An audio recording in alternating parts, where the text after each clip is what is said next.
Hey everyone, it's your girl Touched by Tiny. Thank you guys so very much for tuning in and welcome back to my channel. So today you guys, we are doing the viral TikTok hairstyle again. I have been getting a lot of questions as far as can different hair textures achieve this look?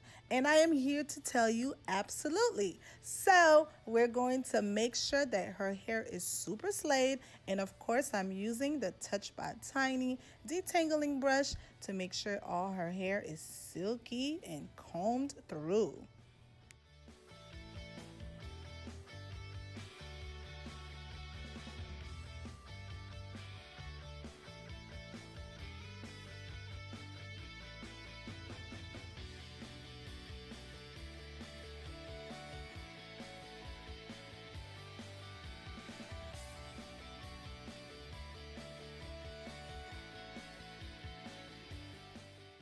Once the hair is thoroughly combed through, I'm going to start my sectioning process.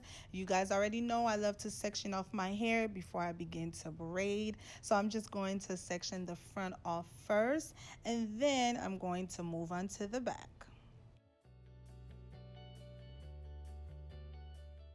And for the back, you guys, we're going to have a total of 6 sections because we are going to give her like medium knotless box braids.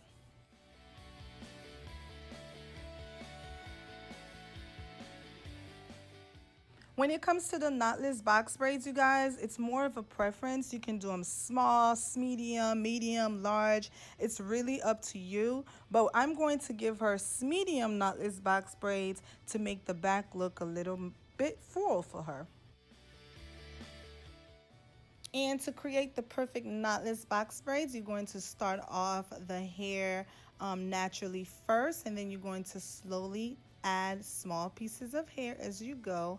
And I usually start off with 3 pieces, and then sometimes you can start to notice if the hair starts to be a little funny looking where it's not consistent, then you can go ahead and add a little bit more strands of hair. And of course, the length completely matters, you guys, and we're giving her extra length because we are extra over here. So I'm going to add more than 3 pieces. It's probably going to be like 5 pieces because we're going to give her more of a longer look.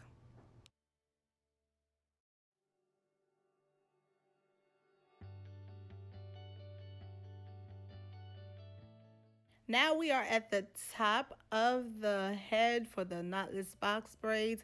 And you guys, honestly, with box braids, well, knotless box braids, the hair is always going to be flatter than traditional box braids. But I like to do that last row a little bit smaller than the rest of the head because to me, it just makes more sense, and that just guarantee that the hair is going to lay as flat as possible. What to do if your ends are sharp and sticking out from the braids? I like to get those ends and gel them down and tuck them in between each strand of hair that I'm holding. So you're going to take each strand of the cut or blunt ends, you guys, and you're going to form basically like a little cave for them, and then tuck them in, and we're going to braid it under. And I promise that would guarantee to keep your blunt ends from coming out of the braids.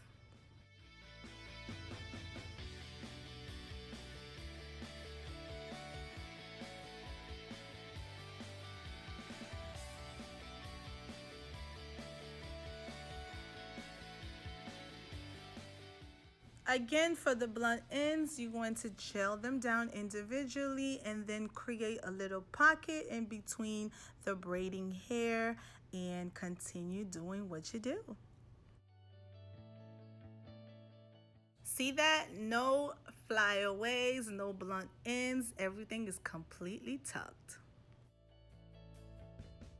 And here's the back. Now let's get ready for the fun part, and that is the front.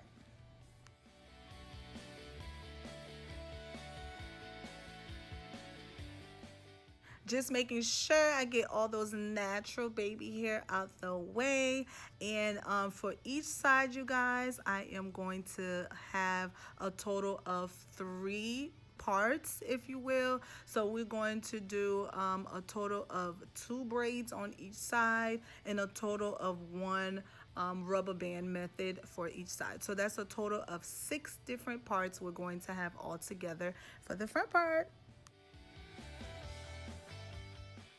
And we are doing the feed-in method for the braids. So of course, you guys, we're starting to braid the hair naturally by itself first, and then we're going to slowly to start adding small pieces of hair to the braids.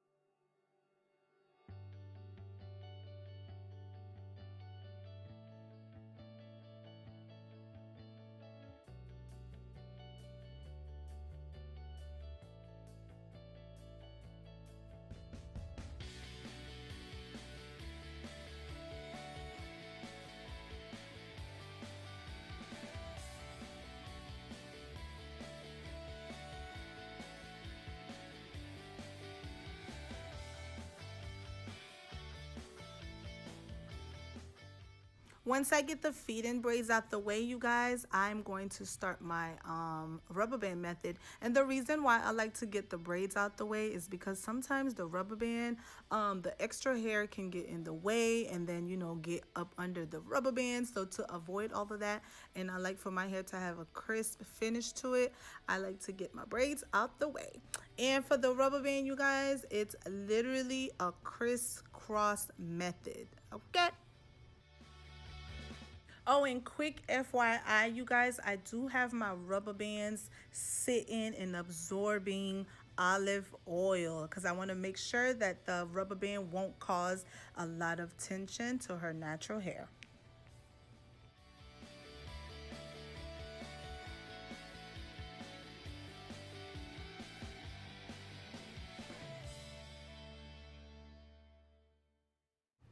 And what I love to do, you guys, I love to prep and mold the hair first before I start to go to town with that rubber band. And that to me makes sure that there's no extra pulls and no extra tension, because once again, we are dealing with rubber bands and you want to make sure that you're not doing a lot of pulling. So as you're twisting the rubber band around, make sure you're pulling that hair out of that rubber band a little bit to make sure that the hair is in good standards.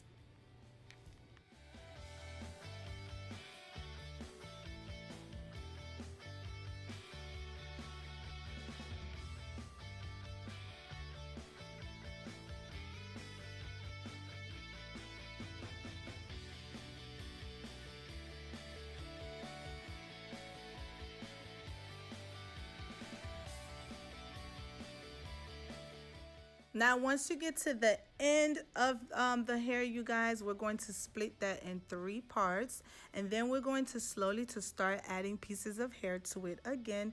And that's going to create the knotless box braids like the back.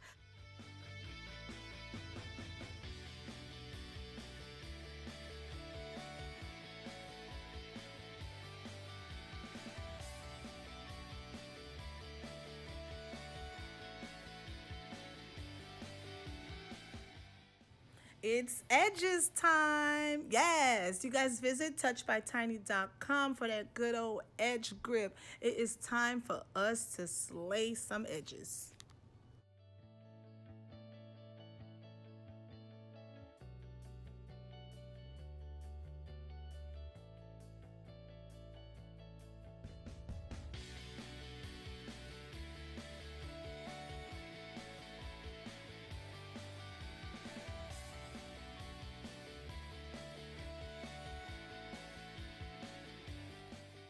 And of course, we have the hair mousse, touchbytiny.com. You guys already know the hair mousse is there to make sure all your flyaways are intact and that your hair is a looking beautiful.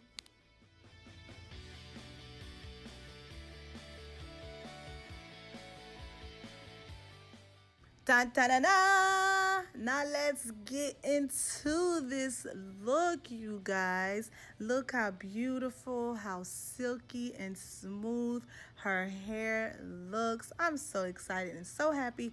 And we wanted to make this hairstyle even a little bit more fun. Like, how much fun can this get? You know, we added beads to the ends, you guys. But this is the final look. Thank you guys so very much for watching. You guys, please don't forget to like, subscribe, and hit that bell button. Until next time, peace and love.